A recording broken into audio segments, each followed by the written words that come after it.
Planning ऐसी थी कि कई जगह हो, चीज़ें और भी जगह से मूव हुई हैं। जैसे नूह से ख़रीदा गया है, सेकेंड हैंड गाड़ी ख़रीदना और मल्टीपल लेयर्स पर उसको मूव करना ताकि इन्वेस्टिगेशन में टाइम लगे। फादर को टैटू से पहचाना गया और वो अपने घर जा रहा था, अपना बच्चे का सामान मान लेके, उसकी फ़ोन पे बात हुई। कोई भी सुपर पावर चीज़ आपको ठेकेदारी देगी किसी को मारने का? इतनी सी चीज़ तो कॉमन सेंस है।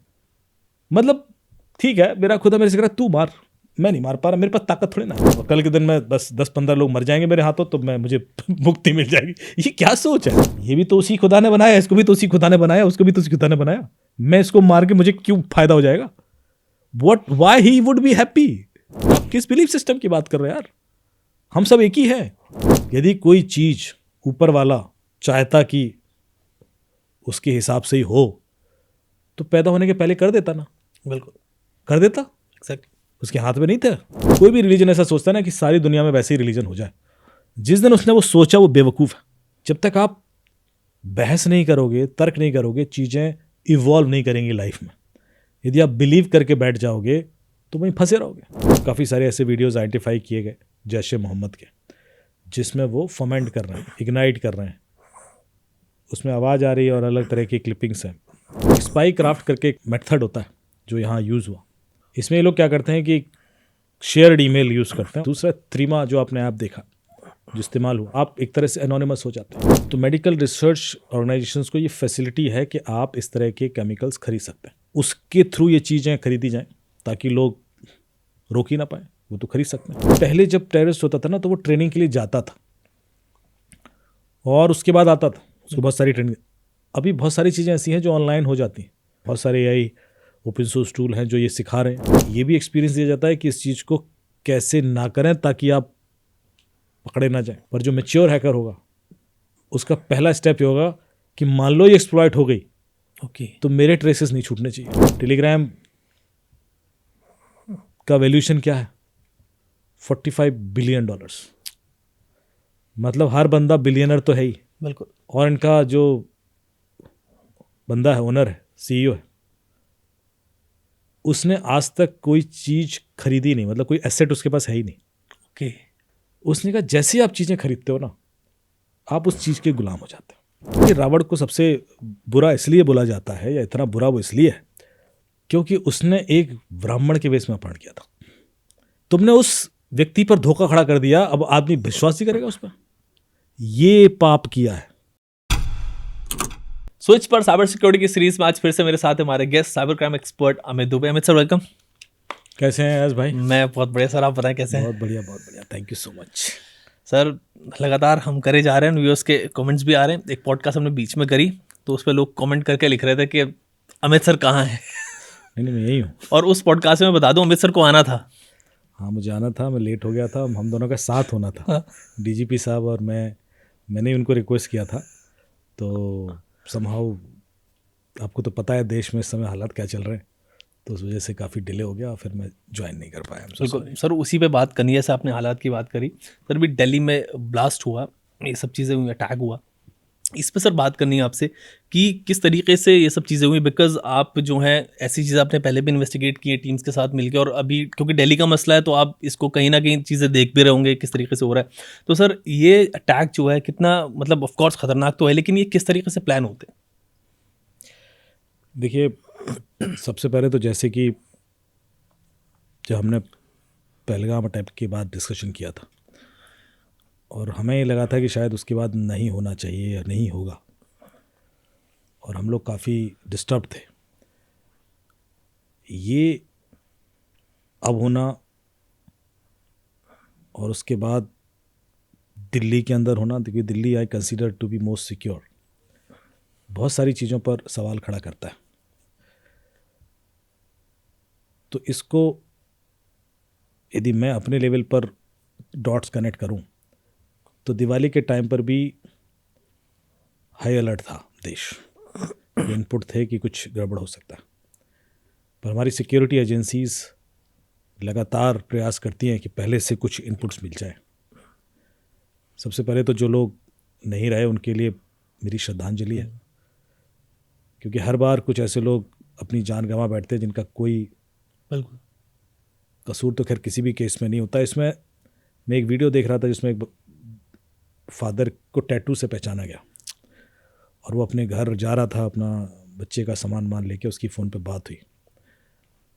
तो सिर्फ आप एक उतने इंसिडेंट को यदि नोटिस कर लें कि एक वही इंसिडेंट किसी और के संग हो और अपने ऊपर ले लें सीधे, और फिर आपको लगे कि नहीं साहब किसी भी कारण से जस्टिफाइड है, किसी भी कारण से,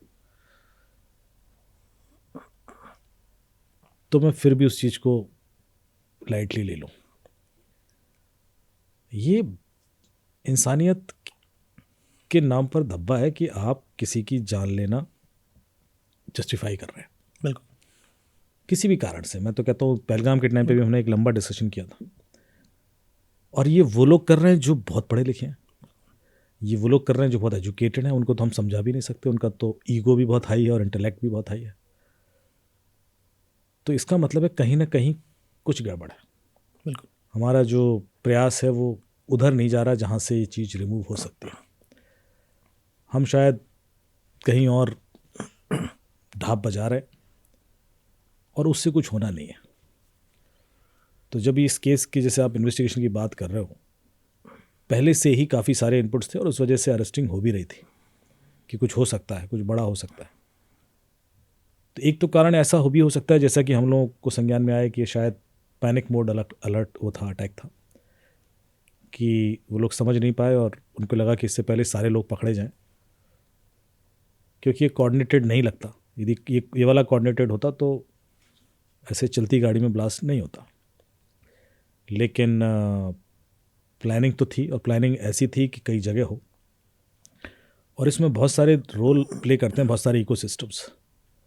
सबसे पहले आपने देखा गाड़ी, सेकेंड हैंड गाड़ी खरीदना और मल्टीपल लेयर्स पर उसको मूव करना ताकि इन्वेस्टिगेशन में टाइम लगे, ये हमेशा से एक मोडस ऑपरेंडी रही है। ये चोरी की गाड़ी यूज़ करना, ये दो ही तरीके होते हैं। मैं इसलिए सारी चीज़ें हिंट दे रहा हूँ क्योंकि जब आगे सिक्योरिटी के लिए हम प्रोविजंस बनाएं तो इधर एक स्ट्रॉन्ग रेगुलेशंस रखा जाए। आज हमारे यहाँ OLX पर गाड़ियाँ बिक जाती हैं। आज हमारे यहाँ OLX पर अभी एक फ़ोन आया मेरे पास कि साहब मैंने आईफोन ख़रीदा था OLX से, और उसके बाद पुलिस का फ़ोन आ गया कि ये तो चोरी का है, जमा कीजिए। अरे, तो वो लड़का मेरे से बोला कि साहब मैं तो पैसे दिए हैं। तो मैंने कहा कि अब चोरी का है तो जमा तो करना पड़ेगा। तो मैं क्या करूं, मैंने तो पैसे दिए। मैंने कहा तुम एक और FIR करो कि तुम्हें धोखा दिया गया। तो आप सोच रहे हो कि लोग चोरी का फ़ोन OLX पर बेच पा रहे हैं, तो इसमें OLX की जिम्मेवारी तय ही नहीं है। आप OLX को कैसे ईजिली छोड़ देते हो कि नहीं साहब तुम तो एक प्लेटफॉर्म। मुझे ये चीज़ नॉर्मल नहीं लगती। मुझे लगता है कि OLX की भी जिम्मेवारी होनी चाहिए। आपके प्लेटफॉर्म पे प्रोविजन हुआ कैसे? कल के दिन यदि वो रिवर्स ट्रेसिंग करना चाहे कि किसने उसको बेचा, तो हम पकड़ तो पाए उस व्यक्ति को। वो व्यक्ति अपनी पहचान छुपा कर कोई चीज़ बेच के निकल लिया और पैसे भी ले लिए। इसका मतलब है कि आपने इकोसिस्टम बना के दे दिया उसको। उसी OLX पे कार भी बिक सकती है, उसी OLX पे और भी कोई डेंजरस चीज़ बिक सकती है जो पहचान छुपा के कल के दिन बेच दी और ट्रेसेस ना मिले। तो एक इन्वेस्टिगेशन में 3 चीज़ें जो मैं बताना चाहूँगा बड़ी इंटरेस्टिंग है। स्पाई क्राफ्ट करके एक मेथड होता है जो यहाँ यूज़ हुआ। उसमें क्या होता है कि लोग, जैसे हम ईमेल पर कम्युनिकेट करना चाहते हैं और यदि ईमेल भेजेंगे तो ट्रेसेस होते हैं, मैंने भेजा आपने रिसीव किया, तो ट्रेसेस यहाँ पे भी, ट्रेसेस वहाँ पे भी है। तो दोनों के IP लॉग होंगे उसमें, तो दो लोगों का कम्युनिकेशन दिखता है, आपके IPDR में भी दिखेगा। इसमें ये लोग क्या करते हैं कि शेयर्ड ईमेल यूज़ करते हैं और उसमें ड्राफ्ट करके रख देते हैं, ईमेल भेजते नहीं। ओके। तो आपने ईमेल ड्राफ्ट कर ली और बाकी लोगों ने उसी लॉगिन से पढ़ ली, तो आपने देखा कि इन्फॉर्मेशन चली भी गई पर कोई ट्रांसमिशन हुआ भी नहीं, वो वहीं है इन्फॉर्मेशन। तो एक तो स्पाई क्राफ्ट बोलते हैं इसको, ये टेक्नोलॉजी बहुत यूज़ करते हैं। दूसरा थ्रीमा जो आपने ऐप देखा जो इस्तेमाल हुआ, ये डिस्कॉर्ड की तरह ही है, या टेलीग्राम भी ये फैसिलिटी आजकल देता है, या जेंगी देता है, जिसमें आप का ना तो मोबाइल नंबर लिंक होता है ना ईमेल ID लिंक होता है। तो आप एक तरह से एनोनिमस हो जाते हैं, और आप जब उस प्लेटफॉर्म पर बात करते हैं तो आपकी पहचान छुपी रहती है। सिर्फ वही व्यक्ति इसके बारे में जान सकता है जिसको आपने बताया हो कि ये हैंडल मेरा है और मैं आपसे बात कर रहा हूँ। तो क्लोज लूप नेटवर्क, जहाँ पर ये डिजिटल एविडेंस मिनिमाइज करना चाहते हैं, ये प्लेटफॉर्म्स यूज़ करते हैं। ये दूसरा इकोसिस्टम है। तो चाहे वो कार बेचने वाला इकोसिस्टम हो, चाहे वो कम्युनिकेशन वाला इकोसिस्टम हो, अब तीसरा इकोसिस्टम मैं बात कर रहा हूँ कि हमें चोट वहाँ पहुँचानी पड़ेगी कि कल के दिन यदि यहाँ रेगुलेशंस नहीं है तो ये खतरा हमेशा बना रहेगा। तीसरा इकोसिस्टम है जब इन्होंने केमिकल्स खरीदे या फर्टिलाइजर्स खरीदे। आपको पता है कि जब रिसर्च होती है ना, मेडिकल रिसर्च, तो मेडिकल रिसर्च ऑर्गेनाइजेशंस को ये फैसिलिटी है कि आप इस तरह के केमिकल्स खरीद सकते हैं, उनको लाइसेंस है, रेगुलेट इस तरह से लॉ बनाए गए। तो ये भी एक जानबूझकर एफर्ट हो सकता है कि एक यूनिवर्सिटी जो मेडिकल यूनिवर्सिटी रिसर्च कर रही है उसके थ्रू ये चीज़ें खरीदी जाएं ताकि लोग रोक ही ना पाए। वो तो खरीद सकते हैं पर आप बहुत लार्ज क्वांटिटी में नहीं खरीद सकते, छोटा छोटा खरीदा होगा। हो सकता है ये 2 साल 3 साल से एफर्ट चल रहा हो और वो उसके बाद, क्योंकि हर बार आप छोटा ही खरीद ज़्यादा अमाउंट में खरीदोगे तो शक वैसे आ जाएगा रेगुलेटर्स को। चीज़ें और भी जगह से मूव हुई हैं, जैसे नूह से ख़रीदा गया है और अलग अलग स्टेट से चीज़ें आई हैं। तो ये ऐसा नहीं लग रहा कि एक छोटे ग्रुप का काम होगा, डेफिनेटली इसमें बहुत सारे लोग इन्वॉल्व हैं और जैसे जैसे चीज़ें खुलेंगी मेरे ख्याल से सच सामने आएगी। सो 2-3 चीज़ें जो फैक्ट हैं अभी तक के इन्वेस्टिगेशन में कि एक कि ये बहुत सारे लोगों का काम है, ये एक छोटा ग्रुप नहीं है।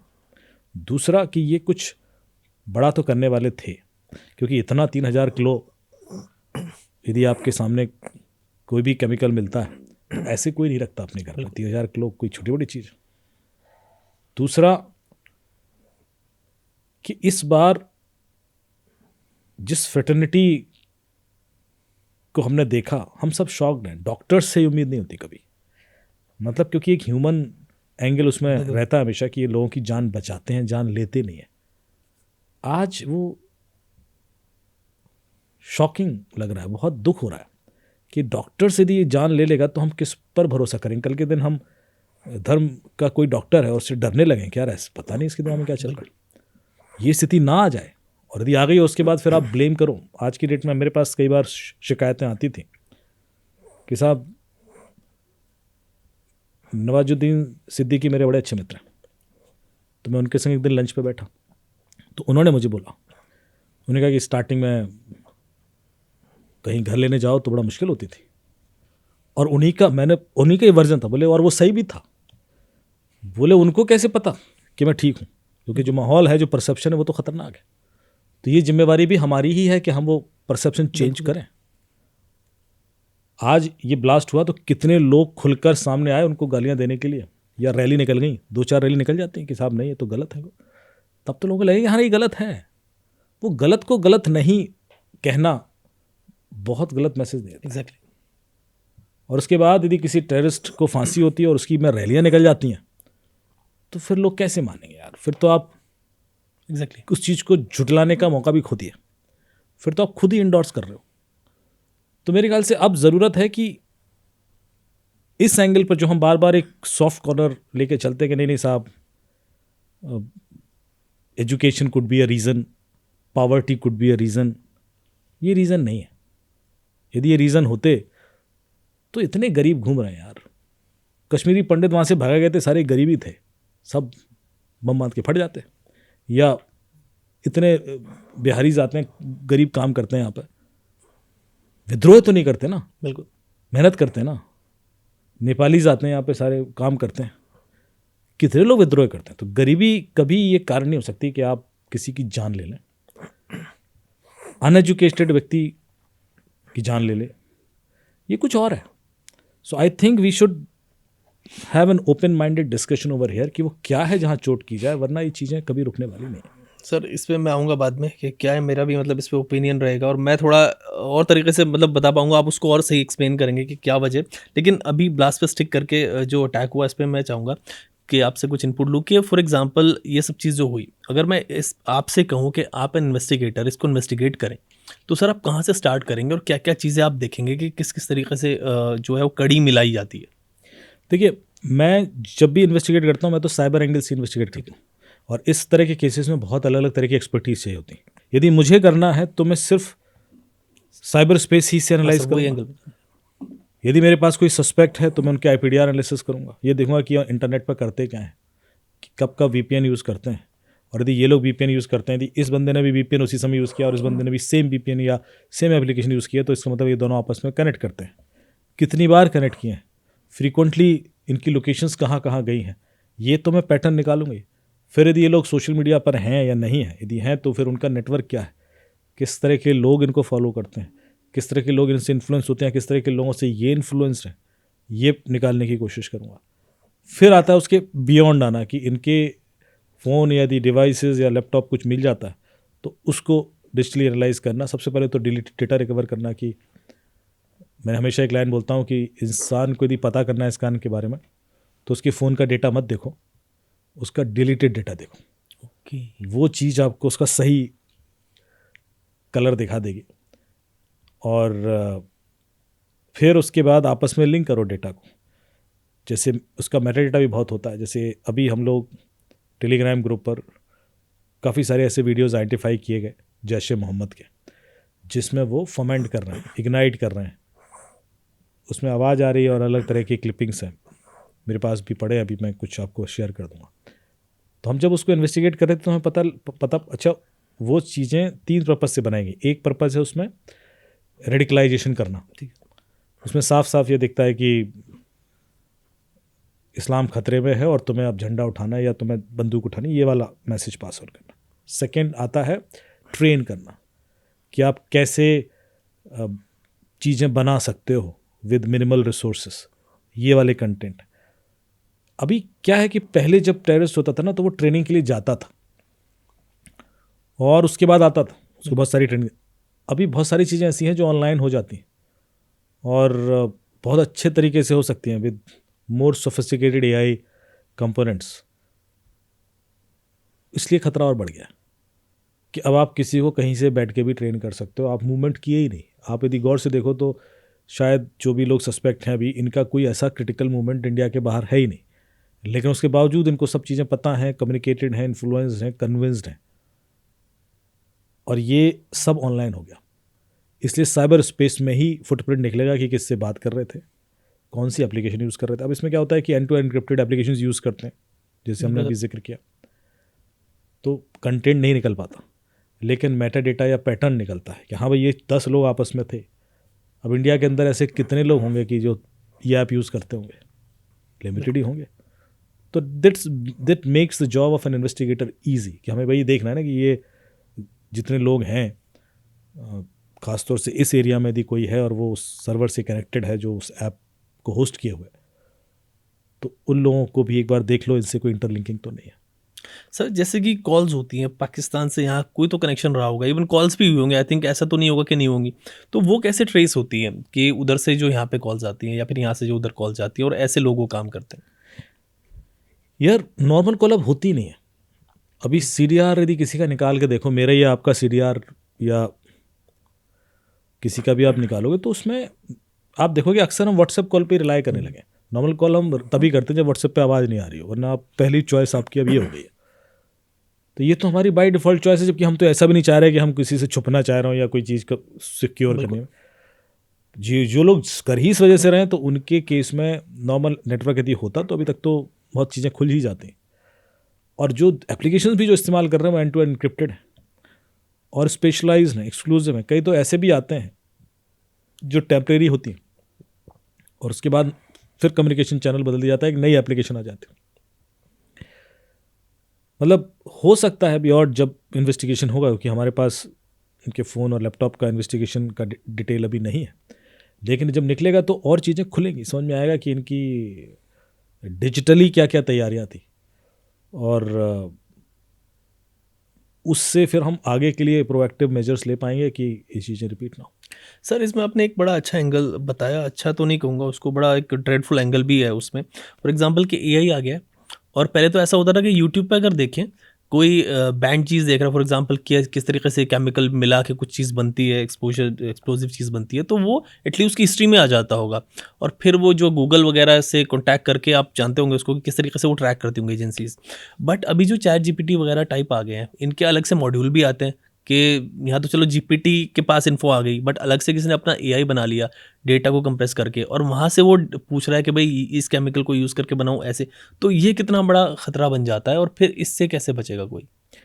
देखिए, एआई का इस्तेमाल दो तरह के टेररिस्ट होते हैं। एक टेररिस्ट है कि वो किसी बड़ी ऑर्गेनाइजेशन से कनेक्टेड नहीं है, पर उसके दिमाग में कुछ खुराफात है या वो कुछ सेल्फ मोटिवेटेड ड्रिवन नेगेटिवली बंदा है, उसको पता करना है, तो उसने एआई इस्तेमाल किया, उसने सीख लिया बम बनाना। तो बहुत सारे एआई ओपन सोर्स टूल हैं जो ये सिखा रहे हैं। ये तो खतरा है ही, क्योंकि उनको रोकोगे कैसे? तो अवेलेबल हैं टेलीग्राम और इस पर। दूसरा वो है जो किसी बड़े ग्रुप का मेंबर बन ही गया है, पार्ट बन गया है और ऑलरेडी फॉलोअर है, इन्फ्लुएंस्ड, उसको तो ये चीज़ें फैसिलिटेट कर दी जाती। ओके, वो तो रिस्क नहीं ले सकते, तो वो तो हाईली एफिशिएंट तरीके से सेलेक्टेड कंटेंट भेजा जाता है कि आप ये फॉलो कीजिए और प्रिपरेशन कीजिए। यहाँ तक कि ये भी एक्सपीरियंस दिया जाता है कि इस चीज़ को कैसे ना करें ताकि आप पकड़े ना जाएं। वो सारे तरीके भी होते हैं, और पकड़े गए तो क्या करना है। यदि एक न्यू बाई टेररिस्ट होगा तो वो गलतियाँ करेगा, क्योंकि उसको इस एंगल से नहीं देखेगा। आप जब एक एथिकल हैकर बनता है आदमी, तो उसका पूरा फोकस होता है कि मैं किसी तरह डेटा उड़ा लूँ। फिर वो हर वल्नरेबिलिटी को इसी एंगल से एफर्ट लगा के कोशिश करता है एक्सप्लॉइट करने की।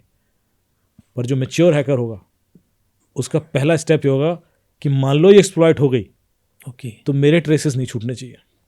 पॉइंट है सर। वो पहले उधर एफर्ट लगाएगा कि मैं वो सारी प्रिपरेशन कर लूँ कि गलती से भी मेरे तक ना आए। तो ये दोनों अप्रोचेज होती हैं, एक किसको मैच्योर अप्रोच बोलते हैं, एक को। तो ये एक डिफरेंस है। मतलब आप जब कोई इस तरह का एक्सीडेंट होता है, वन ऑफ इट्स, तो समझ में आ जाता है कि ये बड़ी ऑर्गेनाइजेशंस का काम है या एक इंडिविजुअल का काम है। यदि इंडिविजुअल का काम होगा तो उसको आराम से पकड़ा जा सकता है, ट्रेसेस खुलेंगे। बड़ी ऑर्गेनाइजेशन का काम होगा तो बहुत एफर्ट लगता है। खुलता तो तब भी है केस, पर जैसे आपने देखा है बिल्कुल कि ऐसी एप्लीकेशंस यूज़ हो रही हैं, इस तरीके से चीज़ें मैनेज हो रही हैं, वो किसी ने तो उनको ट्रेन किया। डॉक्टर्स को कहाँ ये भी नहीं पता होगा डॉक्टर्स को कि व्हाट्सएप और स्नैपचैट में अंतर क्या है। बिल्कुल सर, एग्जैक्टली। मैं जितने डॉक्टर जानता हूँ, मेरे नेटवर्क में बहुत हैं, उनसे पूछ लो कि स्नैपचैट और व्हाट्सएप में क्या अंतर है, तो नहीं बता पाएंगे। तो ये तो डेफिनेटली किसी ने उनको ट्रेन किया। फाइन सर, जैसे कि पाकिस्तान में बैठे रहते हैं हैंडलर्स वगैरह, वो इधर ट्रेन करते हैं इन लोगों को, तो आपने कहा कि ऐसे ऐप्स यूज़ करते हैं, तो सर वो ऐप्स जो है वो डाउनलोड ये लोग कहाँ से करते हैं? क्या वो भी स्पेसिफिक लिंक से भेजे जाते हैं या कुछ मेल के थ्रू आते हैं, और फिर हम उन मेल को ट्रेस क्यों नहीं कर पाते, या वो किस तरह से होता होगा? नहीं, लिंक्स भी होते हैं। यदि आपको डायरेक्ट APK फाइल भी भेज सकते हैं। जो प्रोप्राइटरी एप्लीकेशंस होती हैं वो तो APK से भी कई बार इंस्टॉल होती हैं, लेकिन हर तरह के प्रोविजंस हैं। और आप प्ले स्टोर से भी करोगे तो प्ले स्टोर पर इस तरह की हज़ारों एप्लीकेशन है, कोई एक नहीं है। आप कैसे डाउट करोगे कि कौन सी एप्लीकेशन ये काम जो थ्रीमा करे, तो डिस्कॉर्ड भी कर सकता है। तो आप रोक दो डिस्कॉर्ड, सबको बैन करो। टेलीग्राम जो उस बंदे ने क्रिएट किया, उसका पर्पस क्या था? उसका कोर जो मोटिवेशन है वो है फ्रीडम ऑफ स्पीच, कि मैं किसी को कुछ भी शेयर करने की आज़ादी दे दूँ बेसिकली। टेलीग्राम के अंदर लोग कितने हैं? हार्डली 30 लोग हैं। टेलीग्राम का वैल्यूएशन क्या है? $45 बिलियन। मतलब हर बंदा बिलियनर तो है ही, बिल्कुल, एक तरीके से देखा जाए तो। टेलीग्राम का ये जो 30 लोग हैं अलग अलग कंट्रीज़ में काम करते हैं, एक जगह बैठते भी नहीं। और इनका जो बंदा है, ओनर है, CEO है, उसने आज तक कोई चीज़ खरीदी नहीं, मतलब कोई एसेट उसके पास है ही नहीं। ओके, उसका आप देखना इंटरव्यू, ना उसके पास कोई कार है, ना उसके पास कोई रियल एस्टेट है, ना घर है, उसने कुछ नहीं खरीदा आज तक। तो उससे पूछा गया कि आपने क्यों नहीं खरीदा? मतलब आदमी के पास आज की डेट में 10 लाख आ जाए तो सबसे पहले बिल्कुल, कुछ कंट्रोलिंग जो होता है ना कि मैं एसेट दिखाना शुरू करूं। उसने कुछ नहीं खरीदा। इतना आप सोचिए कि वो तो ओनर है, उसका तो हर एम्प्लॉई यूनिकॉर्न हो, हर एम्प्लॉई बिलियनर है उसका, उसने खरीद लिए होंगे। बिल्कुल, मैं सोच का डिफरेंस बता रहा हूँ ताकि। तो उससे पूछा गया क्यों नहीं खरीदा? कहता यार मैं अपनी ज़िंदगी में गुलाम बनने नहीं आया, ये उसका डायलॉग था। तो मैं और इंट्रीग हो गया, मैंने कहा अच्छा क्यों भाई? उसने कहा जैसे आप चीज़ें खरीदते हो ना, आप उस चीज़ के गुलाम हो जाते हो। ठीक है, आपने घर खरीदा, अब आप उस घर को सजाओगे, टाइम वेस्ट करोगे, फिर उसमें ये आना चाहिए, वैसा आना चाहिए, ये आर्टिफैक्ट्स होना चाहिए, वो लगना चाहिए। You are wasting time. क्यों? क्योंकि वो आपने उस अटैच हो गए दिल से और अब आपको शो करना है। बिल्कुल। इसलिए नहीं कि आप उसको सुबह शाम उठोगे तो आपको कुछ मज़ा आने वाला है, कोई अंतर नहीं पड़ने वाला। और यदि मज़ा इसको देखिए आता तो आप दूसरे ने इतना मेहनत करके बना रखा है, रहो उसमें। आप खुद क्यों बनाना चाहते हो वो चीज़? भाई इतने सारे खूबसूरत चीज़ें रह लो, रेंट पे मिल जाती हैं। फार्म हाउस बनाते हो, आपको 4-5 करोड़ लगता है, रेंट पे आपको 20,000 रुपये मिल जाता है। तो रहो, एंजॉय करो वो चीज़। तो ये डिफरेंस है सोच का, कि जैसे आप एसेट खरीद लेते हो, आप एसेट के गुलाम बनते हो। कार ले ली तो कार के गुलाम बन गया, उसको मेंटेन कर रहा हो, ये कर रहा हो। कह रहा मैं नहीं चाहता कि मैं किसी से गुलाम, फ्री रहूँ। फ्रीडम क्या है यदि आप असलियत में समझोगे तो आप ऐसी कभी किसी सोच के गुलाम नहीं होगे। आप देख रहे हो कि हमने जब पिछली बार एक डिस्कशन किया था तो मैंने हमेशा ये कहा था कि जब भी आप, इन डॉक्टर्स के लिए बोल रहा हूँ कि अभी क्या हुआ कि बहुत सारे डॉक्टर्स बेचारे डरे हुए होंगे, उनको लग रहा होगा यार हमारे ऊपर भी शक हो सकता है। And I can understand that. जब 84 में राइट्स हुए तो 3 लोगों ने कुछ किया लेकिन बाकी लोगों को भुगतना पड़ा था। ये होता है हमेशा, और इसमें जिम्मेवारी होती है उस कम्युनिटी की भी कि वो आए। और बिल्कुल, क्योंकि ये चीज़ें यदि बार बार होंगी तो फिर 1 बार 2 बार 3 बार तो इग्नोर हो सकते हैं, फिर आदमी डरेगा ही, उसका परसेप्शन बनेगा, वो घर देते समय 4 बार सोचेगा। उसको कोई दुश्मनी नहीं है, वो कुछ ऐसा नहीं, लेकिन वो डरेगा तो है ना यार, कल के दिन कुछ होगा तो मैं क्या करूँगा, मैं कहाँ फंसता फिरूंगा। ये जो डर बैठ गया है ना, ये और डिटैच करेगा लोगों को एक दूसरे से, जो बहुत खतरनाक है, जिसके परिणति बहुत खतरनाक है। और यही मेरे ख्याल से दुश्मन देश चाहते हैं कि आप लोग बिल्कुल जितना आपस में लड़ोगे उतना वीक होगे। तो पहली चीज़ तो ये कि कभी यदि आपने, क्योंकि जब जिसने इतना पढ़ लिख के डॉक्टर बना होगा, आई एम श्योर उसने बहुत कुछ पढ़ा होगा। डॉक्टर की पढ़ाई आसान नहीं होती, मैं नहीं बन पाया, मुझे पता है कि बहुत मेहनत लगती है। तो उसको पढ़ने में तो कोई बीट नहीं कर सकता, मतलब nobody can study more than A doctor. बाकी सारी एजुकेशन के सामने, क्योंकि मेरे हैं रिलेटिव सारे डॉक्टर, मुझे पता है कि उनकी ज़िंदगी में फिर और कुछ कर नहीं सकते, उनका फुर्सत नहीं होती कुछ और करने की। जैसे कि इंजीनियर को आप देखोगे ना तो वो 50 काम कर लेता है। मैंने आरजेइंग की, मैंने रेडियो शो चलाया, मैंने एक्टिंग करके टीवी शो चलाया, बुक लिख दी, कंपनी भी चला ली, वेब सीरीज़ बना ली, फिल्म सब कर लिया, और इंजीनियरिंग तो कर ही रहा हूँ। इन्वेस्टिगेशन भी कर लिया।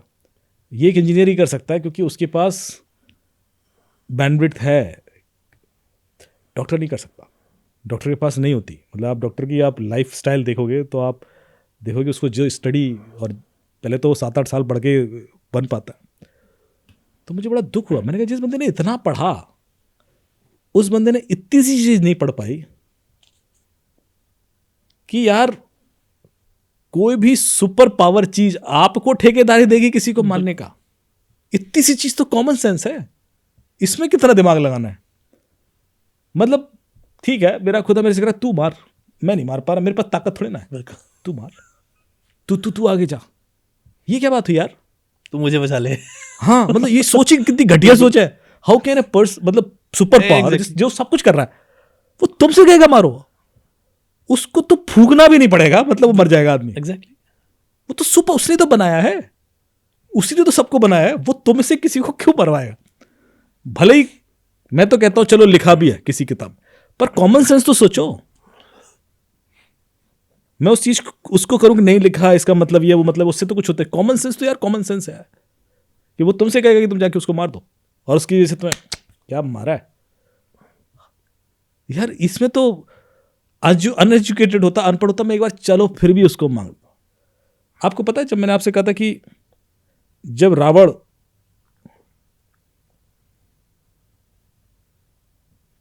को सजा देने की बारी आई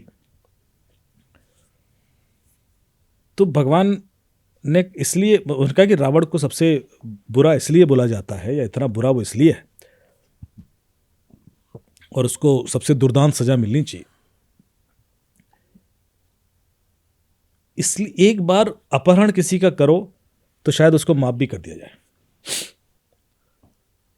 उसकी सबसे बड़ी सजा इसलिए थी क्योंकि उसने एक ब्राह्मण के वेश में अपहरण किया था। तुम खुद रावण बन के करते ना, बिल्कुल। तुमने उस व्यक्ति पर धोखा खड़ा कर दिया, अब आदमी विश्वास ही करेगा उस पर, वो कहेगा यार ब्राह्मण भी धोखेदार हो सकता है। आपको दूसरे का रूप रखना क्यों पड़ा? क्योंकि उस व्यक्ति पर भरोसा है, यार ये तो भिक्षा लेने आता है, दान लेके चला जाएगा, इसकी क्या पावर है। इसलिए तुम कन्वर्ट हो गए, तुमने किसी और उसके प्रति अविश्वास क्रिएट कर दिया, और वो हमेशा के लिए रहेगा कि अब तो ये पाप किया है, आपने इतना बड़ा पाप किया है कि आप डॉक्टर थे यार, यदि आपने किया, मतलब आपकी सजा तो उससे भी ज़्यादा बड़ी होनी चाहिए थी कि आप तो आदमी जाता है तो चाहे कोई इंजेक्शन लगा दो, चाहे पेट काट दो, चाहे कुछ कर दो, मैं तो ऐसे दे देता हूँ। आप तो ईश्वर हो। डॉक्टर को हम भगवान से बस थोड़ा ही से नीचे मानते हैं, उसको छोड़ देते हैं। कभी उससे सवाल जवाब करते हैं कि नहीं साहब ये मत कर देना, वो मत कर देना, कोई जवाब नहीं, कुछ कर नहीं सकते आप। उसने जो करना है करेगा। गए थे आ गए, जिंदा है बहुत अच्छी बात, मर गए तो भी कोई बात नहीं, ये कोई बट नहीं है। इतना भरोसा करते हैं लोग आप पे यार।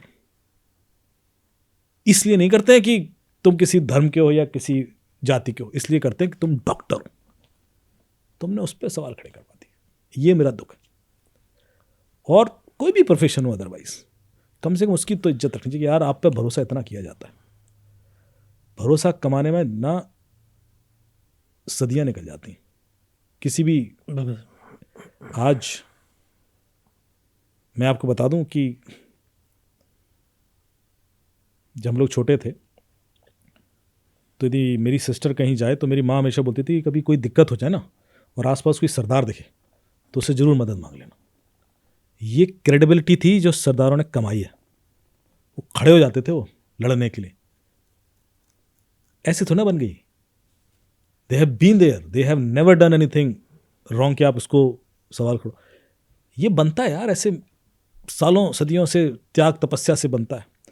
सो same I think if we want कि आपकी वो रेपुटेशन किसी भी कास्ट को लेकर, रिलीजन को लेकर या समाज को लेकर बने, तो फिर एफर्ट उधर लगाओ।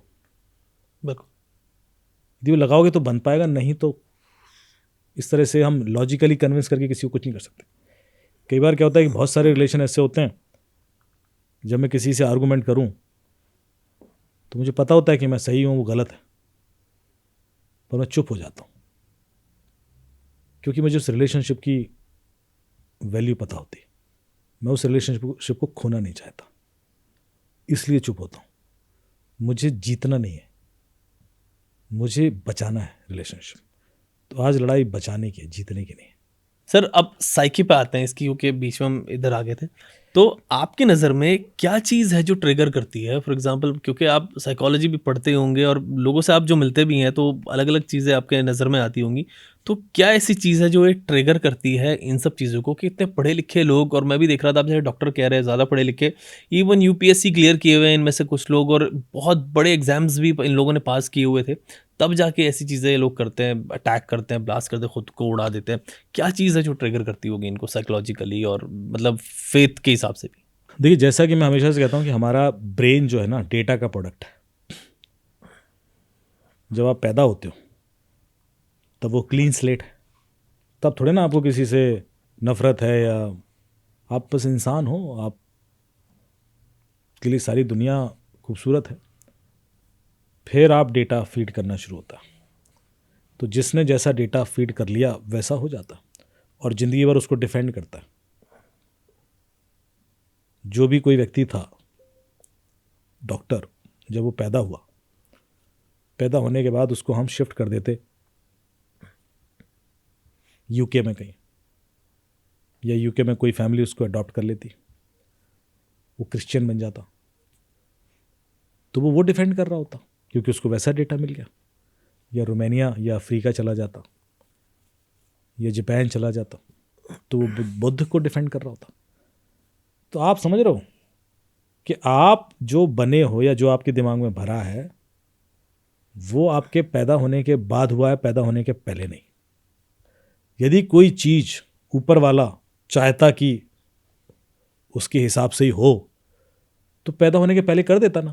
बिल्कुल कर देता, एक्जैक्टली। उसके हाथ में नहीं था। This does not seems logical. भाई जो आप करना चाहते हो वो तो आप मुझे प्री फीड करके कर सकते हो, आपके ब्रेन में घुसा सकते हो, आप कंट्रोल करने की जरूरत है क्या मुझे? सो बेसिकली दी ऊपर वाले ने आपको पैदा किया है तो इसलिए किया कि आप कुछ भी करो, you are free, enjoy this world. ये तो नेचुरल है, जो चीज नेचुरल है उसको तो एक्सेप्ट कर लो। नहीं साहब ये अच्छी है, ये खराब, क्यों? ऊपर वाला ये चाह रहा है, उसकी पसंदीदा है, वो उसकी पसंदीदा नहीं है, तो फिर ये बनाई क्यों थी उसने? उसने तो बनाई है। मैं कोई भी चीज कर रहा हूं वो मैं कैसे कर सकता हूं, वो वही तो करवा रहा है। तो पहली चीज, अपने ईस्ट को इतना छोटा मत बनाओ। उसकी पोजीशन आपने एक राजा की तरह कर दी है। राजा भी इससे ज्यादा दयालु होता है जितना आपने उसकी कर दी। राजा भी किसी को ऐसे नहीं मारता, किसी राजा, मतलब यदि कोई राजा ऐसे मार रहा है किसी को बिना किसी अकारण, तो वो भी दुष्टी है। फिर एग्जैक्टली पॉइंट। कोई रीजन नहीं बनता कि आप इसलिए मार दो कि उसने अरे मेरे को सलाम नहीं किया। अबे ये कोई बात होती है? मेरे को राजा नहीं माना, मैं ही सर्वशक्तिमान हूं, मुझे मानो, दूसरे अरे नहीं मानो, कोई बात, जो आप हो, पावर है तो है पावर, उसका ईगो क्या? ईश्वर तो सबको प्यार ही करेगा। ईश्वर को छोड़ो, आप मां को देख लो। जो हम बोलते हैं कि मां ईश्वर, मां को आप लात मारोगे तब भी प्यार करेगी, गालियां दोगे तब भी प्यार करेगी, मां को आप छीन लोगे, पीट दोगे तब भी वो प्यार ही करेगी। तो मां से तो ऊपर ही होगा ना ईश्वर, मां से छोटा तो हो नहीं सकता। आपने उसको मां से भी छोटा बना दिया। उसको तो मैं कुछ भी करूंगा, मैं इस भाषा में बात करूं, उस भाषा में बात करूं, गालियां भी दूं, तब भी उसने प्यार ही करना। उसी ने बनाया यार, उसी के बच्चे यार। और सर वो करता भी है, हमें तो कुछ नहीं कह रहा जनरली। अरे आप तो सोच रहे हो कि नहीं वो बुरा मान रहा, उसकी ठेकेदारी मैंने ले रखी है। लेकिन सर कहने का मतलब ये है हाँ। कि ईश्वर जिस तरीके से है किसी को कुछ नहीं कह रहा। मतलब हिंदूज भी सही रह रहे हैं, मुसलमान भी सही, क्रिश्चियन भी, सब, हर किसी की पूजा हो रही है, जो भी कुछ कर रहा है वो कुछ नहीं कह रहा। लेकिन इन लोगों को ठेकेदारी, जैसे कि आप कह रहे वो हो, ठेकेदारी पता क्यों है, मैं उसमें पिंच करना चाह रहा हूं। वो ठेकेदारी इसलिए है क्योंकि किसी किताब में कुछ लिखा है, मैं इसलिए बार बार कह रहा हूं। तो पहले तो हम उस चीज को डिस्कार्ड कर देते हैं कि भैया कोई किताब ईश्वर कभी लिख के नहीं देगा। किताब तक उतर गए आप तब भी आप इस फिजिकल वर्ल्ड के किसी ऑब्जेक्ट पर अटक गए। वो तो आपसे स्पिरिचुअली कनेक्टेड है, वो तो आपसे ब्रेन से कनेक्टेड है, वो तो आपसे आत्मा से कनेक्टेड है। मतलब वो तो वही तो है, आपके अंदर वही तो है, मेरे अंदर वही है। तो उसको तो वो करने के लिए आपको कोई फिजिकल ऑब्जेक्ट के थ्रू बताने की जरूरत नहीं है। हम करें नहीं, इसको एक किताब पढ़ा दो पहले, फिर ये धार्मिक व्यक्ति है, नहीं पढ़ा रहे तो अधार्मिक है। I don't by this logic. किताब पढ़ने से मैं धार्मिक हो जाऊंगा? क्यों भाई? वो तो उल्टा रहा है, बल्कि उल्टा ही हो रहा है, उल्टा हो रहा है। और, तो और अधार्मिक नहीं, क्या क्या कर रहे हैं। हाँ, आप रिडिकुलस चीजें कर रहे हो। आपने इंसानियत भी छोड़ दी। बिल्कुल, जो बेस लेवल था उससे अब खत्म हो गया। मतलब आप तो इंसान भी नहीं रहे। अब आप सोच रहे हो वहां जाके आपकी तारीफ होंगी, ऊपर वाला आपकी क्लैपिंग करेगा, तारीफ। मतलब ये सोचना भी, किसी कोई सोच के बैठा है कि मेरी ठेकेदारी ये चीज करना, किसी भी रिलीजन के लिए। यदि वो सोचता है कि हमारा, जैसे कि कोई भी रिलीजन ऐसा सोचता है ना कि सारी दुनिया में वैसे ही रिलीजन हो जाए, जिस दिन उसने वो सोचा वो बेवकूफ है। या वो ऐसा सोच ले कि मेरी भाषा ही पूरी दुनिया में बोली, वो बेवकूफ है। ईश्वर की जो पहली बेसिक फंडामेंटल नेचर है वो है डाइवर्सिटी। उसका बेसिक ही डाइवर्सिटी है। वो उतनी चीजें कर देता है कि आप जीव देखोगे तो 84 लाख करोड़ हैं। बिल्कुल, वरना वो करा दे तो भाई ठीक है, 2 हाथी बहुत होगा, एक डायनासोर बहुत है, अब इससे ज्यादा क्यों चाहिए आपको, कर दो। उसने तो आज भी नहीं छोड़ा, और नई नई चीजें इवॉल्व हो जाएंगी। भाषा नो लिमिट, कलर्स जितने चाहो क्रिएट करो, सरगम जितने चाहो क्रिएट करो। आप देख रहे हो दिस हैज शोन की कितना डाइवर्सिटी है। वो एक तरह की चीजें नहीं चाह रहा है। और आप नहीं, आप अटक गए हो, आपका ईगो अटक गया, नॉट आप। क्योंकि आप जैसी, जिस दिन आपका भरोसा नहीं कब आप जियोगे मरोगे, वो तो आपके हाथ में है नहीं। और आप ठेकेदारी ले रहे हो कि हम, बिल्कुल, लड़ाई तो हम ईश्वर की लड़ रहे हैं, तुम्हें खुद की कंट्रोल आपका है नहीं। सर तो चीजें, ये एक बड़ा रिडिकुलस, मैं बार बार जो भी, चाहे वो जाकिर नायक हो या कोई भी बकवास जो कर रहे होते हैं ना, उनको मैं खुल के बोलना चाह रहा हूँ कि आप क्या बकवास कर रहे हैं यार। क्योंकि उनको ही सुन के होते हैं, उन्हीं को सुन लो। अब मैं खुदा की लड़ाई लड़ रहा हूँ, लड़ रहे हो तुम, वो नहीं लड़ पाएंगे अपनी लड़ाई। खुद हॉस्पिटल में पड़े हुए। आप किस चीज को लेकर कन्विंस्ड हो? मुझे बेसिक कॉमन सेंस तो सब में होता है। आप पता है, अच्छा सरेंडर की बात क्यों करते हैं? यदि मैं सरेंडर हो जाऊं, उससे उसको कोई फर्क नहीं पड़ता। बिल्कुल। उसको फर्क पड़ता है कि मैं सरेंडर होना? कुछ नहीं। मुझे पड़ता है। जैसे ही मैं सरेंडर होता हूं ना, मेरे अंदर एक अजीब सी ताकत आ जाती है।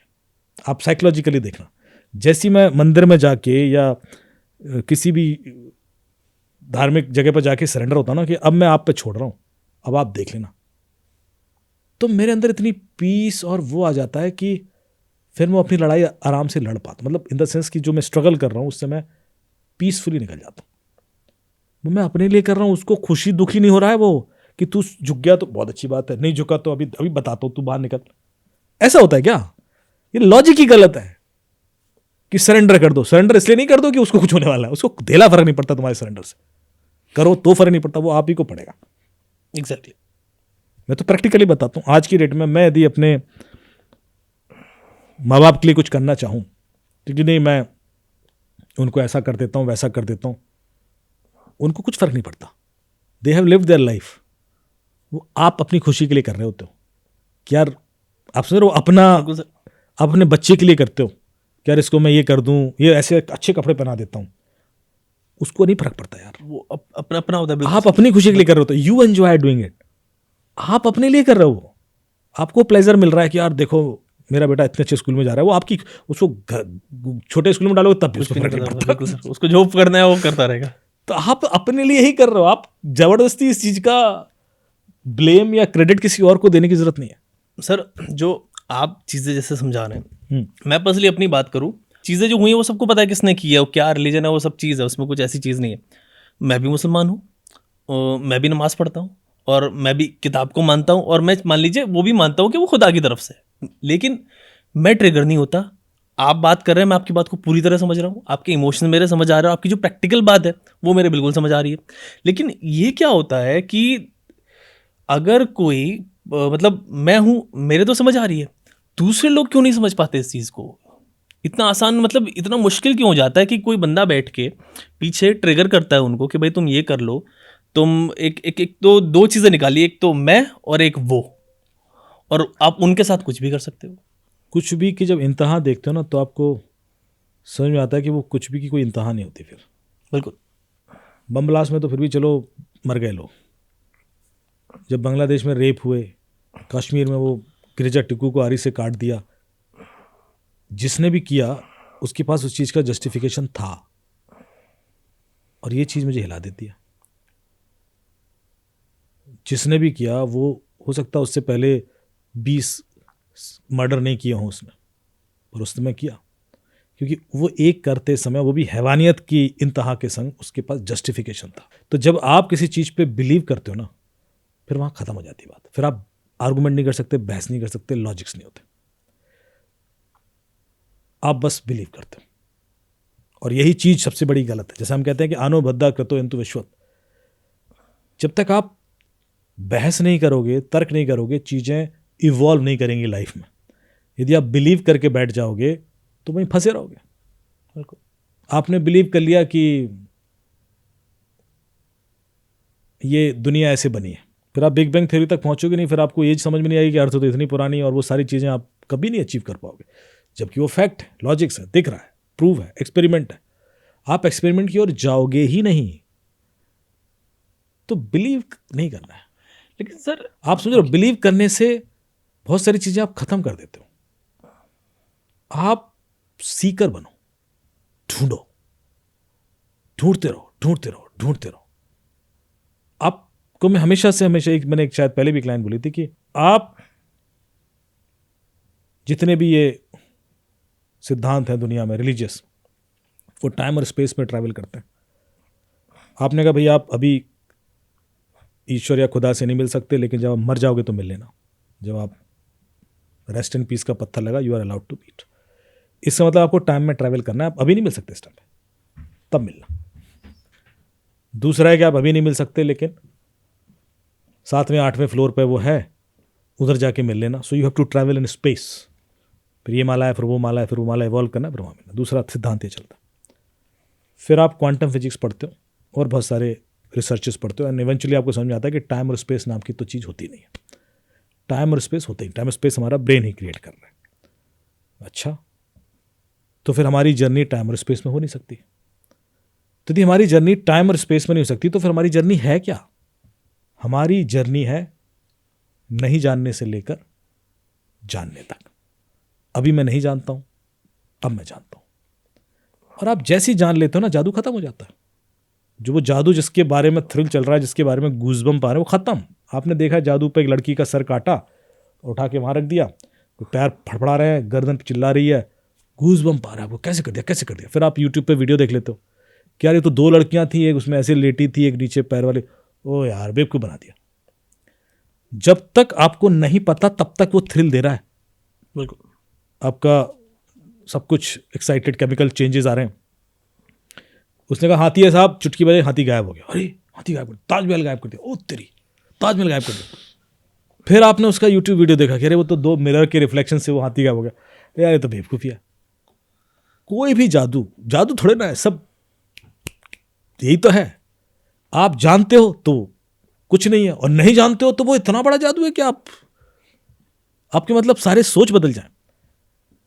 तो नहीं जानने से जानने की जर्नी है। गुरु नानक ने जान लिया, खेल खत्म। उनको लगा ये दुनिया तो माया है यार, क्या मैं इसके लिए कर रहा हूं। बुद्ध ने जान लिया, अरे ये तो जैसे आप इल्यूजन ब्रेक होता है ना, कि जैसे आप जान लिए, खेल खत्म। फिर आप कुछ करना नहीं चाहते हो। फिर आपको लगता है मैं क्या फालतू की चीजों में फंसा हूं, काम क्रोध लोभ मोह अहंकार में फंसा हुआ हूं कि ये अचीव कर लूंगा, वो बन जाऊंगा, मुझे पावर चाहिए, इन्फ्लुएंस चाहिए, मनी चाहिए। ये सब जीरो हो जाता है जैसे आप जान लेते हो कि ये तो इल्यूजन है बॉस, ये तो है ही नहीं। जैसे आप जान लिए फिर आपको कुछ और नहीं करना है, जानना ही तो करना था।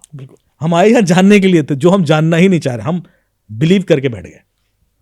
सो ढूंढो, ढूंढते रहो, ढूंढते रहो जब तक मिलना चाहिए। बाइबल की कोट मेरे याद आ वो गई, मिल जाएगा। क्राइस्ट उसमें कहते हैं seek the truth and truth shall free you. मतलब बिल्कुल वो आप फ्री हो जाते हो ना। फिर आपको लगता है कि यार मैं कर क्या रहा हूं ये। फिर आपको ऐसे अपनी जो चीजें अभी तक जो आपको परेशान कर रही थी, वो हंसी आती है आप उस पर कि यार मैं इस बंदे से लड़ा क्योंकि इसने मैंने इसको 20,000 रुपये दे दिए, उसने वापस नहीं किया, और मेरी 2 हफ्ते मेरे बर्बाद हो गए। और फिर मैं गालियां भी सुनाई उसको, फिर मेरा कलपता भी रहा, और उसके बाद दोस्ती भी टूट गई। फिर आपको हंसी आती है, यार ये क्या बेवकूफ़ी यार। मतलब मेरे 2 हफ्ते और ये सब wasn't worth of it। ये तो बहुत छोटा एग्जाम्पल दे रहा हूं, पर मैं कह रहा हूं कि आप जो बड़ी बड़ी चीजें भी कर रहे हो वो भी वर्थ है ही नहीं। मतलब जो बड़े बड़े राजा बन के चले गए यार, वो वर्थ नहीं थे, तो आप क्या हो। आप जैसे ही रियलाइज कर लेते हो कि इस दुनिया में सिर्फ एक्सपीरियंस करके निकल जाना है और कुछ नहीं है। आप कुछ ठेकेदारी लेके नहीं आए हो, क्योंकि यदि आपको बताते नहीं ना तो आप वो ठेकेदारी ले भी नहीं पाते। आज चूंकि आपको 4 लोगों ने बैठ के बता दिया, एक किताब पढ़ा दी, तो आप उसकी ठेकेदारी लेके बैठ गए। सोच के देखो, यदि नहीं पढ़ाते तो बहुत सारे लोग हैं जो अनपढ़ हैं, तो पढ़ भी नहीं सकते। उनको जैसा बता दोगे, हाँ साहब जी हुजूर। आप कितना खूबसूरत इस दुनिया है उसको छोड़ रहे हो, उसको एंजॉय नहीं कर रहे हो, उसको बर्बाद किए जा रहे हो एक बिलीव के लिए। मतलब मुझे इतनी हंसी आती है कि यार बिल्कुल ये रियलिटी है। आपकी जिंदगी में, आप डेनमार्क गए हो कभी, या ऐसे देशों में जाओ जहां लोग खुश हैं, वो खुश क्यों हैं? क्योंकि आप 2-3-4 चीजें देखना। एक, आप यूके भी चले जाओ कभी, तो यूके में ना जो लोकल ब्रिटिशर्स हैं, उनके एक घर हो गए, एक ही घर होगा, 2 होगा मैक्सिमम, उससे ज्यादा घर ही नहीं होते। एक होना भी बड़ी बात है, रेंट पे रहते हो। और हमारे गुजराती भाई होंगे, 250 होंगे। वो जिंदगी भर उन्होंने मेहनत की होगी कि अब इसके बाद एक और लूंगा, फिर एक और लूंगा, वो लेते रहे। वो 30-40 साल मेहनत करके उन्होंने 250 घर खड़े कर दिए। कल निपट जाएंगे वो 250 घर, पता नहीं पड़ना किसको चले गए, कंट्रोल ही नहीं रह जाना उनका। ये फैक्ट बता रहा हूं मैं। उसने अपनी जिंदगी जी नहीं, उसने अपनी जिंदगी का बिलीव बना लिया कि मुझे तो बस घर इकट्ठे करने। करता क्या बेचारा, और एक दिन उस हार्ट अटैक आया, मर गया। वहां पर आप जाओगे, जो लोकल लोग हैं वो हर दिन जीते हैं, सेलिब्रेट करते हैं। आज हम लोग कैरावैन उठाते हैं, फैमिली घूमने निकलते हैं, वो कहीं टेंट लगा देंगे, कैंपिंग कर रहे हैं, वो झील में मछली पकड़ रहे हैं, वो पहाड़ पर चढ़ रहे हैं, वो पतंग उड़ा रहे हैं, वो कुछ भी करेंगे, टेनिस खेल रहे हैं, ये कर रहे हैं, जितनी पॉसिबल एक्सपीरियंसेस है सब लेंगे। उसमें से हर आदमी को स्विमिंग आती होगी, हर आदमी को हर खेल आता होगा, बिकॉज दे आर एक्सपीरियंसिंग। हम जिंदगी इसलिए दी हमें कि हम एक्सपीरियंस करें, मजे लें, और फिर मजा भी आता है, ऐसा नहीं। When you start experiencing thing, explore करो, घूमो। नहीं मैं एक ही जगह बैठा रहूँगा, और मैं अपने आप को सबसे ज़्यादा जिम्मेवार आदमी समझ रहा हूँ कि मेरे कंधों पर बार डाला हुआ है खुदा की जिम्मेवारी है जो मुझे निपटानी है। कि सब तो मैं आप सोच रहे हो, आप दोनों लाइफ को जरा डिफरेंस करो। कहीं नहीं जाऊंगा, मैं यहीं बैठा रहूंगा, और कल के दिन में बस 10-15 लोग मर जाएंगे मेरे हाथों, तो मुझे मुक्ति मिल जाएगी। ये क्या सोच है? बहुत शेमफुल सिचुएशन है टू बी आप ऑनेस्ट। दोनों की लाइफ देख लीजिए, वो क्या कर रहा है बेचारा, वो कह रहा है यार जियो। और वो कभी इतना, मैं जब यूरोप में जाता हूँ तो मुझे सॉरी और थैंक यू करने की इतनी आदत लग जाती है कि यहाँ भी 2 हफ्ते तक बोलता रहता हूँ। इतना सॉरी थैंक यू बोलते हैं वो लोग, मतलब बस आ रही है और आप खड़े हो, और हमारे यहाँ तो भाग के जाते हैं। यदि आप थोड़ा सा भी भागोगे ना तेजी में, तो बाकी सब पीछे हट जाएंगे सब। उनको लगेगा कि इस बंदे को बहुत अर्जेंसी है, तो इसको पहले जाने दो। आप सोच का अंतर देख रहे हो? हमारी सोच क्या है, कोई दिमाग अबे लड़ाई हो तो गोली मार देगा उस बंदे को। तो आप खुद सॉरी और थैंक यू बोलने लगते हो, मैसी या ग्रेसियस, ये सब शुरू हो जाता है मेरा। फिर मैं यहाँ आता हूँ कि तो यार यहाँ जंगली रहते हैं, मतलब लिटरली ऐसे फील होता है कि यार ये क्या है। यही तो दुनिया है यार, सेम दुनिया की बात कर रहा हूँ मैं, कोई मार्स और जुपिटर की बात नहीं कर रहा हूँ। डेटा, जिसको जैसा डेटा दे दिया वो वैसा चलता चला गया, वही तो खेल है इतना सा। बट सर डेटा तो दिया जा चुका, और डेटा चेंज भी नहीं होगा, और वो एज इज ही डेटा इन लोगों के पास आ रहा है। और मैं लिटरली अपना एक्सपीरियंस अगर बताऊँ ना, माहौल ऐसा चल रहा है, और उसमें आई एग्री विद यू 100% कि आपको एज अ कम्युनिटी आगे आना पड़ेगा, वरना आपके साथ जो हो रहा है वो जस्टिफाई होता रहेगा, क्योंकि आप ये काम कर रहे हैं या आपके नाम पे काम हो रहा है। जब तक आप नहीं निकलेंगे इसके अगेंस्ट और आप कुछ सुधार नहीं करेंगे, मतलब एकदम स्टेप्स ऐसे नहीं लेंगे कि आप डीप रूटेड स्टेप्स ले जहाँ से ये प्रॉब्लम आ रही है।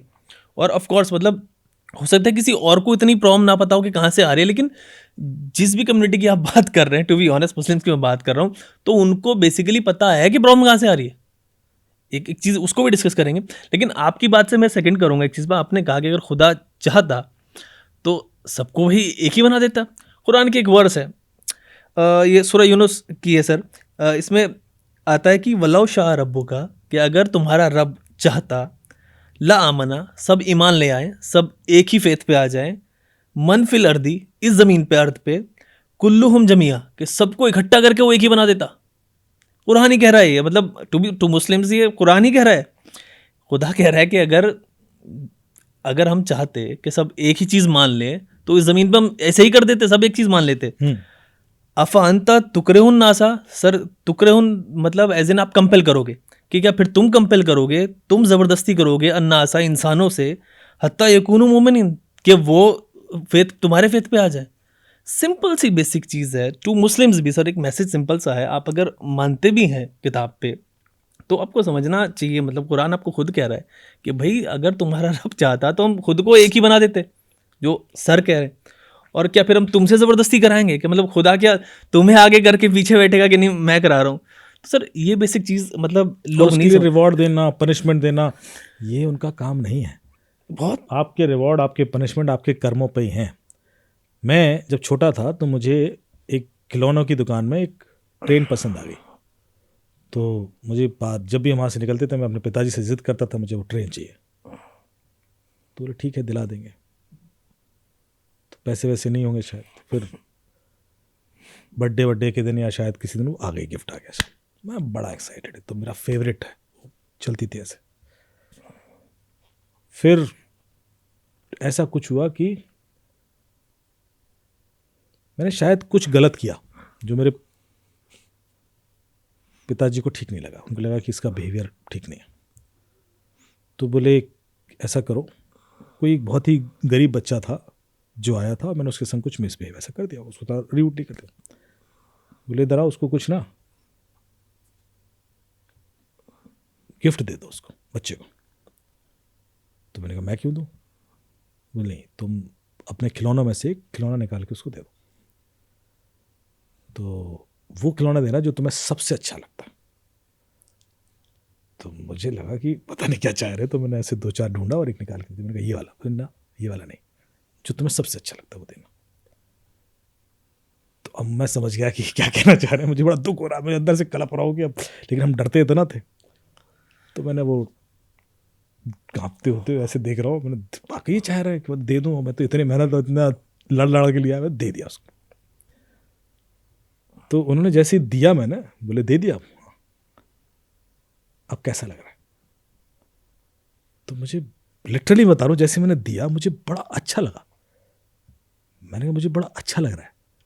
तो बोले फिर एक और दो। तो फिर मैंने एक और दे दिया। और मैंने फिर खुद कहा, मैंने कहा पता आपको इतनी, आप जिस दिन देने की खुशी सीख गए ना, लेने का जो आपको 4 में खत्म हो जाएगा। दुनिया में आए हो, दे दो। ये छोटी सी लर्निंग थी। मैंने उस दिन रियलाइज किया कि जब हम देते हैं ना किसी को, you feel so happy, you feel empowered, you feel empowered कि मैं दे रहा हूं यार, मतलब मेरी इतनी हैसियत है कि मैं कुछ दे सकता हूं। That happiness is different. और हम क्या सिखा रहे हैं कि एसेट इकट्ठे करते जाओ। वो आपको कभी खुशी देगा ही नहीं, वो हमेशा दुख ही देगा आपको। जो वो टेलीग्राम के सीईओ की बात में रीइटरेट कर रहा हूं, यदि आपके पास कुछ है तो बांट दो। 80% तो छोड़ के ही जाना है मरने के बाद। कोई, मेरा तो क्लियर है कि मैं तो लेके नहीं जाऊंगा, बाकी लोग अपना अपना देख लें, लेके जा सकते हैं तो ले जाएं। But I firmly believe in this कि I will be happiest person कि जिस दिन मैं मर रहा हूं, मेरे अकाउंट में एक पैसा ना हो और मैं सब कुछ बांट चुका हूं। If I have done this, बस ठीक है यार। क्यों? क्योंकि किसी की जिम्मेवारी आपकी रिस्पॉन्सिबिलिटी नहीं है। आप अननेसेसरी लोड लेके बैठे हैं, और वो तो और फनी लोग हैं जो ईश्वर का ही लोड लेके बैठ गए कि उनकी ठेकेदारी ले रखी है। सर लोग मानते नहीं है। 90% से ज़्यादा, 95% से ज़्यादा मुस्लिम्स की अगर मैं बात करूँ, टू बी ऑनेस्ट, आप भी जानते होंगे कि वो कुरान नहीं जानते, उनको अरबिक आती नहीं, वो रट्टे मारते हैं। मुझे लेकिन दुख पता क्या होता है कि जो लोग ये कर रहे हैं वो जानते हैं, वो पढ़ते हैं, वो बाकी चीज़ें नहीं जानते। जैसे आपने जो बोला शायद उसको हिसाब से, क्योंकि वो एनालिसिस नहीं करते। आप बैठ के एनालिसिस कर रहे हो। मैंने कहा जैसे आप एनालिसिस करोगे तो आपको उसमें से कॉमन सेंस के हिसाब से चीजें दिखनी शुरू हो जाएंगी। आप जो मुझे बता रहे हो वो मुझे बिल्कुल यहाँ पे दिख रहा है, वही लिखा हुआ, आप ढूंढ वो पाए। इंटरप्रिटेशन मुझे आपको बिल्कुल अब सही दिख मैं एनालिसिस तो ना करूं और मैं आपको एक कोई लाइन पढ़ दूं जिसका एक ही मीनिंग आपको समझ में आता है, और आपको ये हक छीन लो आपसे कि नहीं आप इस बारे में सवाल नहीं कर सकते, तो फंस गए ना। फिर खेल वहीं खत्म हो गया। फिर अच्छे बुरे का सोच रहा कहाँ। अब आप कॉमन सेंस से सोचोगे तो आपको लगेगा यार ये भी तो उसी खुदा ने बनाया, इसको भी तो उसी खुदा ने बनाया, उसको भी तो उसी खुदा ने बनाया, मैं इसको मार के मुझे क्यों फायदा हो जाएगा? Why he would be happy or she would be happy, whatever gender उसी ने तो बनाया यार। तो इतनी सी कॉमन सेंस में नहीं सोच पा रहा। क्यों? क्योंकि उसने वो पहली लाइन पे बिलीव कर लिया। आपने बात की कि हम सोचते नहीं, अंधे बन के बिलीव कर लेते हैं। और जो मैं आपसे लिटरल कह रहा हूँ कि आप जो बात कर रहे हैं वो मुझे यहाँ दिख रही है। एक और कुरान की आयत में दे देता हूँ। ये सब बात चली आ रही है उससे कि रब के, रहमान के, जो मर्सीफुल है, उसके बंदे कौन है। तो ये कहता है वल्लज़ीना इज़ा ज़ुक्किरू बिआयाति रब्बिहिम and those who when reminded of their lord, कि उनको जब उनकी खुदा की बातों याद दिलाई जाती हैं तो लम यखिरू अलैहा सुम्मम व उम्याना, वो अंधे और गूंगे बन के नहीं उस पर यकीन करते। इट मीन्स कि खुदा आपको खुद कह रहा है कि आप अगर कुरान पढ़ रहे हो, कोई भी किताब पढ़ रहे हो, तो आप तब उस खुदा के बंदे बनोगे जब आप उस पर अंधे गूंगे बन के नहीं मानोगे। मतलब अंधे बन के नहीं मानना है, उसको लॉजिक से समझना है, सेंस लगाना है, दिमाग लगाना है, उसको रिलेट करना है। तब मतलब जो लिख दिया और किसी ने इंटरप्रिटेशन दे दी, आप उसको मान के चल दिए, तो फिर वो चीज़ नहीं मान रहे जो लिखा हुआ है। तो दिस इज़ व्हाट लोग नहीं समझते। आप मौका तो दो डिस्कशन का, और जब आप कॉमन सेंस के लेंस से देखोगे तो चीजें अलग दिख जाएंगी। तो माय पॉइंट इज दिस कि बिलीव भी किसी भी चीज का क्रक्स खत्म कर देगा यदि इसमें कुछ अच्छा ही होगी। तो आप एनालिसिस कर करके ही उसमें से समय के हिसाब से कुछ अच्छा निकाल सकते हो। आप इसलिए नहीं करना चाह रहे हो और उसको, जैसे I don't want to go in defensive mode कि नहीं हर चीज तो ईश्वर ने लिखी, अब बात खत्म हो गई, तो फिर आप अच्छा नहीं निकाल पाओगे। क्योंकि वो चीज़ तो फिर स्टैम्प कर दी ना आपने, अब तो आप गलत कर रहे हो यदि उसके खिलाफ कुछ बोलोगे तो। हम डिस्कशन करके उसमें से अच्छा निकाल सकते हैं, पर आपने डिस्कशन का राइट छीन लिया। जो आप बार बार बोल रहे हो कि जब उसमें एक आयत है कि वो कहते हैं कि आप अंधे गूंगे बैठ के मत उसको एक्सेप्ट करो, डिस्कशन करो, तो राइट दे रहा ना, डिस्कशन करो, तो आप राइट क्यों छीन रहे हो उसका? आप किसी भी किताब में देख लो इतने चेंज हुए, किसी भी किताब में, और तो और छोड़ो, जो सिर्फ रामायण आप देखोगे तो कम से कम 25 तरह की मिलेंगी आपको। यहाँ पर कदम में रामायण अलग मिलेगी, मलेशिया में अलग, थाईलैंड में अलग, थोड़ा बहुत चेंजेस उधर उधर होते रहता है, वो तो हुए हैं ना समय के हिसाब से। आप और दूसरे पुराण देखोगे तो उसमें भी चेंजेस मिलेंगे, वो होता है यार। और कई बार दिख भी रहा होता है कि ये चीज़ स्ट्रीमलाइन नहीं कर रही है, देखो पहले इस एंगल पे वो कंट्राडिक्टरी देखने लगते हैं। जब आपको ऐसा दिखने लगता है तो आपको मौका मिलता है कि नहीं नहीं, इस चीज़ को हम डिबेट किया जा सकता है, because there is something not same. मुझे ऐसा लगता है कि ये राइट छीन लिया गया।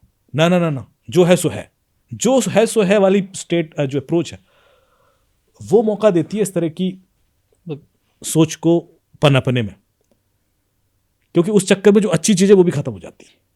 अब कल के दिन आप 4 चीज़ें लेकर वो कहेंगे यार वो छोड़ो बिल्कुल, क्योंकि आप ये एक मुद्दा है। देखिए बहुत सारी चीज़ें और हर उसमें होंगी, मैं बाइबल की भी बात करता हूँ, उसमें भी बहुत सारी चीज़ें ऐसी हैं।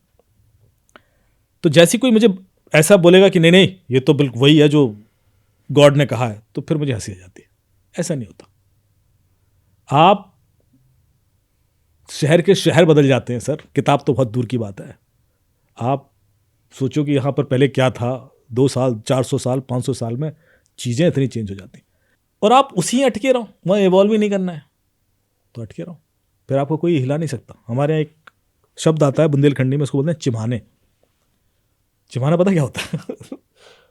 तो हमारे दादाजी बोलते थे, कहते हैं जो सोया हुआ है ना उसको तो आप जगा सकते हो, अच्छा, जो चिमाना हुआ है ना उसको नहीं जगा सकते। चिमाना क्या होता है कि वो एक्चुअली जाग रहा है, वो सोने का नाटक कर रहा है, वो उसको आलस आ रहा है, वो कह रहा है मैं तो तो उसको नहीं जगा सकते, वो तो नाटक कर रहा है। तो ये विसंगति है। मतलब मैं बहुत दुखी हूं कि हम सब जिस रेस में आगे भाग रहे हैं, हमें इन चीज़ों को डिस्कशन करना पड़ रहा है। ये तो कॉमन सेंस ही सॉल्व हो जानी चाहिए थी। हम सब इतना इवॉल्व कर चुके हैं, सब इतना इंटेलिजेंट हैं, उसको नहीं पता होगा क्या? सबको पता है, पर चिपके हुए हम अपनी बिलीफ सिस्टम से चिपक जाते हैं, फिर उसको डिफेंड करते रहते हैं। मैं भी करता हूँ कई बार, हम सब कर रहे हैं। लेकिन सवाल यह है कि कई बार आप जब अपने आप को आंसर दोगे, जब आपको किसी को आंसर नहीं देना है, तो आपको सच दिखने लगेगा। हर आदमी सही क्या है वो समझता है और जानता है। बट सर जैसे ये अटैक्स होते हैं और एक तरफ तो ये आता है कि हमारी आइडियोलॉजी फैले, सब एक ही हो जाए मान लीजिए, और फिर अटैक्स भी होते हैं। आप ये सब चीज़ करके भी सोचते हैं कि यार मुझे कुछ मिल रहा है, तो क्या अटैक्स करने के बाद क्या लगता है आपको कि सब आइडियोलॉजी फैल जाएगी? आइडियोलॉजी फैल जाएगी, आपकी लोग बात मान लेंगे? आप सबको एक रंग में रंग के क्या अचीव करना चाहते हो देखना होगा, ये कॉमन सेंस से समझ में आएगा। फिलॉसफी या कोई आइडियोलॉजी फैला के किसी को कुछ नहीं मिल रहा है। ये सबसे ऊपर है ईश्वर, मैं सच बता रहा हूँ। ये बहुत छोटी चीज़ है कि हमारी इतने नंबर, हमारा ये, उससे कुछ फर्क नहीं पड़ता। बिल्कुल, वो तो जिस दिन एक अकेला काफी सबके लिए। जिस दिन सबको मानना उस दिन सब मरेंगे। जिस दिन कोविड आएगा पूछ के नहीं आएगा कि आप कौन है। जिस दिन किसी भी वजह से भूकंप आएगा कोई पूछ के आएगा क्या आप तो बड़े अच्छे थे, आप तो सब कुछ नियम कानून से चलते थे और सब बिलीफ सिस्टम अच्छा था, फिर क्यों हो गया? तो आपको तो कोरोना में बचा लेना चाहिए था, 2 मिनट पहले बता देते भाई साहब यहाँ आ जाओ आप। ऐसा तो कभी नहीं हुआ, आज तक नहीं हुआ। तो किस बिलीफ सिस्टम पर टिको यार तुम? आपको स्पेशली बता दिया होगा कि भाई आप फला चीज़ मानते हो तो आप निकल लो। किसी को तो नहीं बताया, सब एक ही लठ से कूटे जाएंगे। जब सब एक ही लठ से कूटे जाएंगे तो फिर आप किस बिलीफ सिस्टम की बात कर रहे हो यार? हम सब एक ही है। ये बिलीफ सिस्टम सारे धकोसले जो आप बैठ के बैठोगे, नहीं मैं स्पेशल हूं, ये जो स्पेशल वाली फीलिंग आती है ना कि मैं स्पेशल हूं, यही सबसे खतरनाक। वही सर, मैं वही रिलेट कर। और ये स्पेशल वाली फीलिंग ऐसा नहीं है कि सिर्फ मुस्लिम और हिंदू या क्रिश्चियन या सिख के बीच में, ये विदिन मुस्लिम भी होगी ये विदिन ईसाई भी होगी। होता है बिल्कुल हर, मतलब कि अब वो स्पेशल मुझसे स्पेशल हो गया। वो एंटर वो भी उसके अंदर भी होती है, तो वो कभी खत्म नहीं होने वाली है। मतलब यू आर फैमिली लेवल पे होती है, वो फैमिली लेवल पे भी होगी यार, वो हर जगह होगी। सो माय पॉइंट इज कि यार ये तो कभी खत्म नहीं होने वाला। मतलब हम सबके पास भगवान ने चलने को पैर दिए, खाने को, मतलब इतना ब्लेसिंग है यार आपके पास। यहाँ पर आप देखिए बेचारे किस किस परिस्थिति में लोग जी रहे हैं, और उसके बाद आप ये पूरे शरीर का उपयोग करके एक अच्छा प्रोफेशन बनते हो, डॉक्टर बनते हो। आप क्या कर सकते हो यार, क्या कर रहे हो तुम? मतलब ये तकलीफ इस बात की होती है कि एग्जैक्टली मतलब आप सिलेक्टेड हो। एक अलग नोट पे शुरू किया था हमने, हाँ। और यहाँ पे मतलब आप समझ नहीं कितने आता ब्लेस्ड थे आप भैया, नहीं बन पाते। मैं पूरी ताकत लग गई, मैं डॉक्टर नहीं बन पाया। मतलब मैं तो बता रहा हूँ, क्योंकि नहीं निकालना आसान होता था।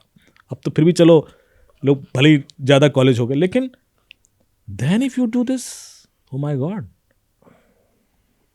और कहाँ से थॉट आता है, क्यों आप इतना अपने आप को स्पेशल समझने लगते हैं? There is nobody special. मैं आपको बता दूं कि